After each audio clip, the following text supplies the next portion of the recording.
Hey, before we get into it, take a look at this. Yeah, you're right, it is a nice t-shirt. It's soft, it's comfortable, it's made well, and it comes from Into the AM. Find purveyors of graphic tees and elevated menswear with whom I have a partnership. So when you shop at Into the AM using the link in the description, or if you use code Grouchy when you check out, you're not only going to save 10%, but some of that gets kicked right on back to me so I can keep buying games and keep making you videos just like this. IntoTheAM.com/Grouchy, or use code Grouchy when you check out, or just click the link in the description.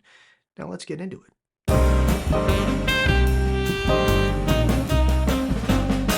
The Grouchy Nerd. Alright, quiet down, knuckleheads. It's time to take another look at an old hero for Fantasy Flight Games Marvel Champions. This time we're looking at Spider-Woman. Ooh, spooky. Jessica Drew grew up on a plot of land that turned out to be rich in uranium, and after a few years of living so close to so much uranium, young Jessica began to get ill. Her father, Jonathan, turned to his work, specifically the regenerative and immunological properties of arachnid blood. He injected her with a serum made from spider blood and sealed her in a genetic accelerator created by his partner Herbert Wyndham, who, oh yeah, went on to become the High Evolutionary.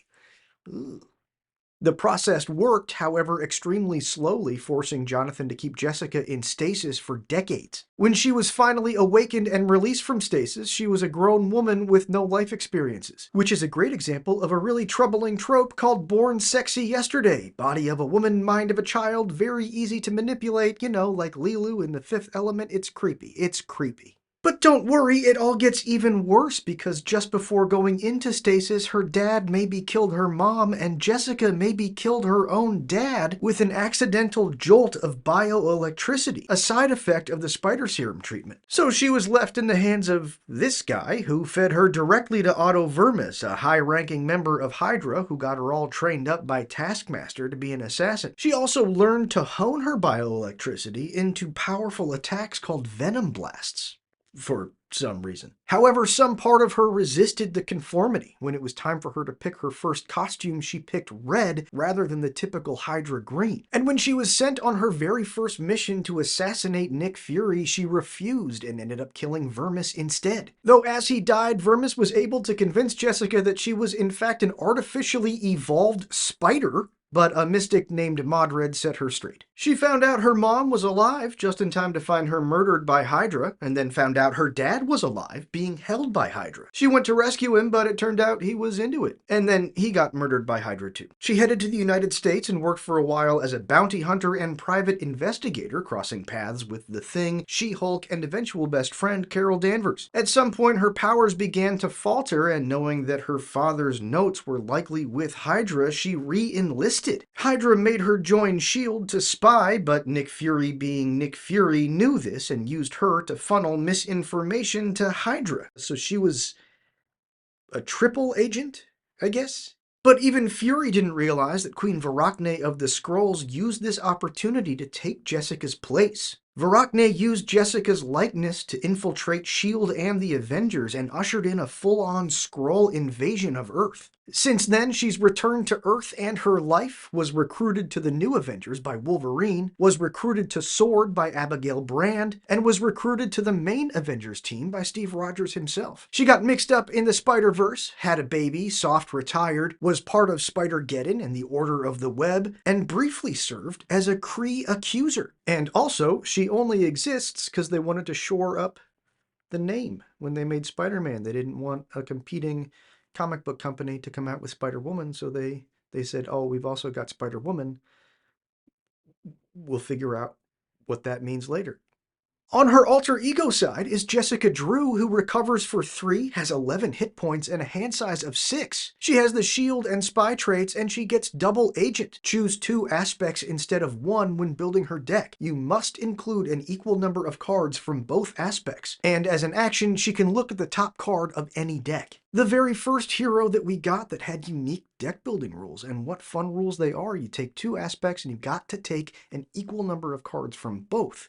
That's a lot of fun, and it opens up combinations that other heroes do not have access to. On her hero side is Spider-Woman, who trades the shield trait for the Avenger trait. Her hand size goes down 1, and she only does 1s in each of her hero stats. However, she also has superhuman agility. As an interrupt, when you play an aspect card, Spider-Woman gets +1 to her thwart, attack, and defense until the end of the round, once per aspect. Meaning that if you can pull off playing a card from both of the aspects that she takes along with her in her deck, you're going to be able to get those stats up to 3 each. But it's actually going to get a lot more exciting than that as we dig into her deck. And also remember, gray basic is not an aspect. That does not count as one of the colors. It's got to be justice, leadership, aggression, or protection. Blanked out for a second there, but we got it. Up first in her kit is Captain Marvel, played by Carol Danvers. She's a 4-cost ally with 3 hit points and the Avenger trait, and she does 2s in both thwart and attack. And when she uses one of those basic abilities, draw a card. And if you can keep her alive and readying, there's no limit there. It's not once per phase or once per round. It's every time she activates, you get to draw a card.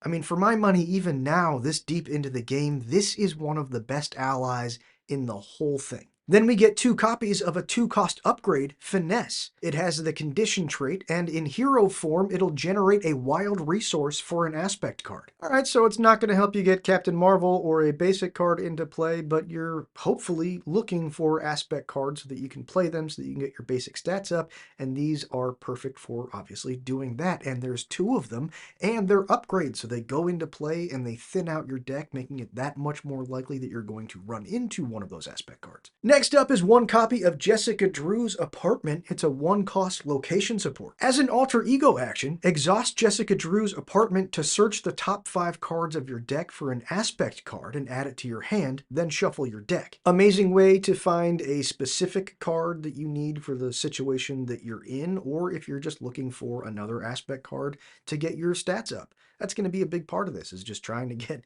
the aspect cards that you need and the ability to pay for them so that you can boost your stats, so that you can attack better, you can thwart better, and you can defend better, because those stats go all the way through the end of the phase, meaning you have a boosted defense through the villain phase when they attack you, which is important. Next up is 2 copies of Venom Blast, a 2-cost superpower attack event. As a hero action, deal 5 damage to an enemy. And oh yeah, it's an aggression card. So it's a Spider-Woman card, meaning no one else can take this card into their deck, but it is also an aggression card for when you're counting up how many aspects you played each turn when you then calculate your stat boost. Plus, it's an amazing card. I mean, 2 for 5 plus Finesse can help you pay for it.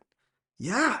And I'm sure you can see where we're headed here, because up next is 2 copies of Pheromones, a 2-cost leadership event with the superpower trait. As a hero action, stun and confuse an enemy. Paying 2 resources to stun or confuse the villain is pretty standard.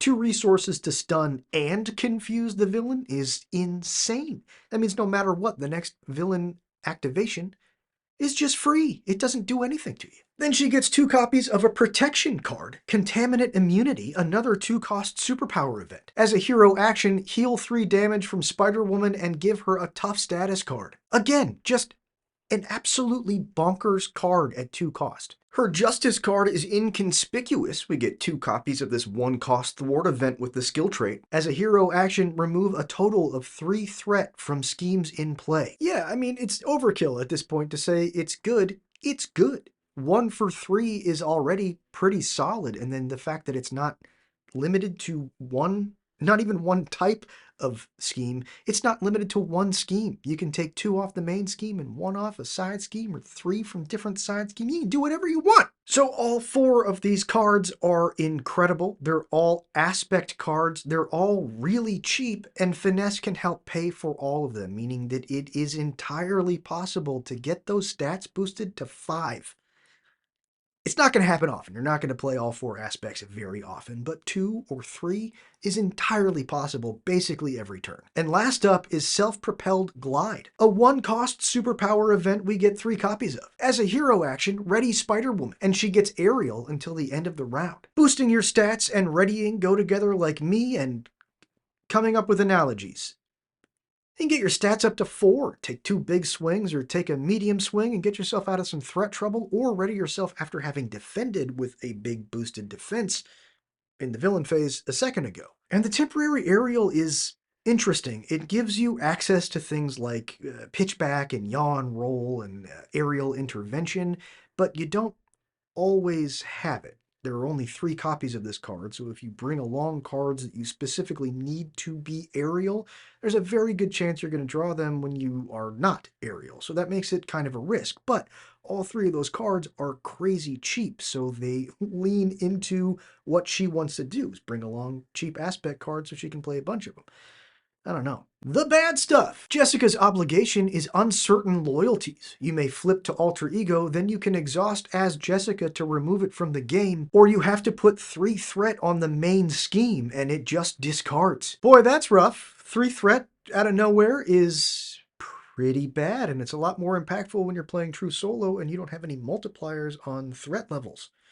The Viper is Spider-Woman's signature Nemesis minion. She has 5 hit points, the Elite and Hydra traits, does 2s in both scheme and attack, and when she's engaged with you, your hand size is reduced by 1. Yeah, not great. I mean, 1 card doesn't sound like much on paper, but when you're trying to get as many different cards of different aspects into play as possible and you draw 1 fewer card, it's gonna hamstring you pretty bad. The Viper's ambition is her side scheme. It comes into play with only 2 threat on it, but it's immediately going to get another 1 per identity. And it has a hazard icon on it, so you'll be dealing with an extra encounter card each turn. Honestly, that one's not so bad, especially after that nasty obligation. It comes into play with 3 threat on it if you're by yourself. That's easy to take care of. You don't want it to linger. I mean, it's got the hazard icon, but that's not bad. 2 copies of Hydra Regular is next. It has 2 hit points, does 1 scheme and 2 attack, and it has Insight 1, so when it's revealed, place 1 threat on the main scheme. The Insight 1 is really the only trouble here. 2 hit points is not anything you're going to have a hard time taking care of, but the Insight could mess you up a little bit. It's not as bad as Quick Strike. Last is Hail Hydra, a treachery. When revealed, each Hydra minion engaged with a hero attacks that hero. Any hero who was not attacked by this has to search the encounter deck and discard pile for a Hydra minion and put it into play engaged with that identity. As Nemesis sets go, it's not terrible. It's also not super interesting, though. Hail Hydra and Hydra Regular are both parts of other encounter sets. Hail Hydra is even in Captain America. That doesn't feel great. It's not as bad as Valkyrie wholesale using an entire set just as her Nemesis set, but it still feels like we could have done something else there. Onto her aspect card, Spider-Woman came with both aggression and justice in her deck. Up first is Spider-Girl, as played by Anya Corazon, a 2-cost ally with 2 hit points, 1 thwart, 2 attack, and the Avenger trait. As a response, after you play Spider-Girl from your hand, stun and confuse a minion. You have to have a minion in play for this to matter, for that ability to matter. It's a great ability, it's just probably not going to happen as often playing true solo. But other than that, this card is excellent in this deck. It's a cheap aspect card that gets into play, does a thing for you. Finesse can help pay for her because she's an aspect card, so she's only costing you 1, that's boosting your stats, and then she does 2 attack and a block for you.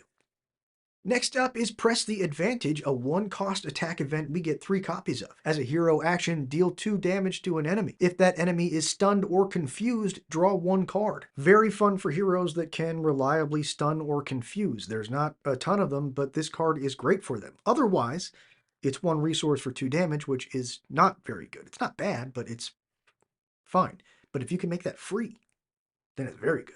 Plus, Spider-Woman, specifically, also has access to Justice. She can take this card and all of those Confuse Lock cards in Justice. Then we get 3 copies of Piercing Strike, a 2-cost attack event. Deal 3 damage to an enemy, this attack gains Piercing. It's fine. I wouldn't probably take this unless I was playing specifically against Juggernaut or some villain that is definitely going to have tough a lot. Otherwise, it's 2 resources for 3 damage, and that's not very good. Our first Justice card is Spider-Man of the Peter Parker variety. He costs a whopping 5 resources, but you're going to get a 4 hit point ally with the Avenger trait who does 2s in both thwart and attack, and after you play him from your hand, remove 3 threat per identity from a side scheme. So specifically looking at this from a true solo standpoint, This card sucks pretty bad. It costs 5 resources, which is going to be basically everything you can afford to do in a given turn. That's going to be a momentum killer. In Spider-Woman specifically, she's trying to get a bunch of aspects into play each turn. This is just one card of one aspect. She's not going to get boosted very much off of this. It only takes 3 threat per identity, but if you're by yourself, that's 3 threat on a side scheme, specifically. Everything about this card sucks. Next is 3 copies of Skilled Investigator, a 0-cost upgrade with the skill trait. Play under any identity, max 1 per identity. As a hero response, after a side scheme is defeated, exhaust Skilled Investigator and draw 1 card. This card, on the other hand, is amazing. I try to take this in every Justice deck I play, and it keeps getting better as we've gotten player side schemes more and more into the game that you're going to want to take with you. You can trigger this guy kind of a lot. And last up, we get 3 copies of Clear the Area, a 1-cost thwart event. As a hero action, remove 2 threat from a scheme. If this removes the last threat on that scheme, draw a card. 2 threat for 1 resource is already not bad, and if you then have the chance to make it pay for itself by drawing a card, that's also not bad. I'd go so far as to say that's good. And it's even better in true solo because 2 threat is much more likely to be the last threat on a scheme. I love this card. Also an amazing card for Ms. Marvel, who can use her shrink to make it do 4 threat, and then she can bounce it back to her hand and either play it again or use that to pay for something else. It's a great card. Well, if you were intimidated by deck building before, I do think the natural way to build her, at least to experiment building with her if you're not very used to deck building, is doing exactly what her preconstructed deck did, which is aggression and justice. It makes the most sense, right? It's the 2 pillars of the game. Bring down the villain, don't let the villain advance his scheme. Win, don't lose. Aggression and justice. But how about aggression and leadership? What about Yondu, who takes no consequential damage? You get him in play, you put Energy Spear on him, and maybe throw a boot camp out for the fun of it? Or leaning into the shield side of things with leadership and justice? Or, as my very favorite way to play her, as Captain Marvel's friend with leadership and protection. You put all the upgrades that you can, especially from leadership, out onto Captain Marvel, you activate her, she draws you a card. You use Inspiring Presence to heal and ready her, you activate her again, she draws you another card. Then you use Sky Cycle to ready her again, use her again, now she's drawn you 3 cards. Then you use Med Team to heal her when she's taken too much consequential damage. Leaves you with just an absolute fistful of cards. You can pick and choose whatever the 4 aspect cards you want to get into play, boost your stats. Now you're going to have a boosted defense when you go into the villain phase, because remember, you're keeping that boost all the way through the end of the round. So when the villain attacks you, you're defending at 4 or 5. Captain Marvel never has to take a hit. And it's gotten even better with Sidekick. I mean, if you can get all of these pieces into play, it's so fun. It's like you're just piloting a 2-body hero. I don't know what I'm trying to say. It's cool. Deadpool's Hero Pack, of course, brought us the pool aspect, a 5th aspect to the game, so if you bring that one as one of your 2 into your hero deck, it is possible to get those stats up to 6. Again, not likely. It's not likely going to happen, but it's possible. Though do note, if you do bring along the pool aspect, you have to have an equal number of both aspects that you bring along with you, so you're going to have to take 2 extra pool cards to make up for the 2 cards of the other aspect that already come in her kit. You're probably going to want to avoid taking too many basic cards because, again, those are not going to set off your aspect boosts to your stats, but a couple that might be pretty interesting to look at. Deft Focus for 1. A lot of her cards have the superpower trait, so you can get those aspects into play for totally free. If you use Finesse and you use Deft Focus, then you're putting those out absolutely for free. And your ability to look at the top card of any deck means that Cosmo is once again the very best boy. All right, that's all I've got for Spider-Woman. Now get off my lawn.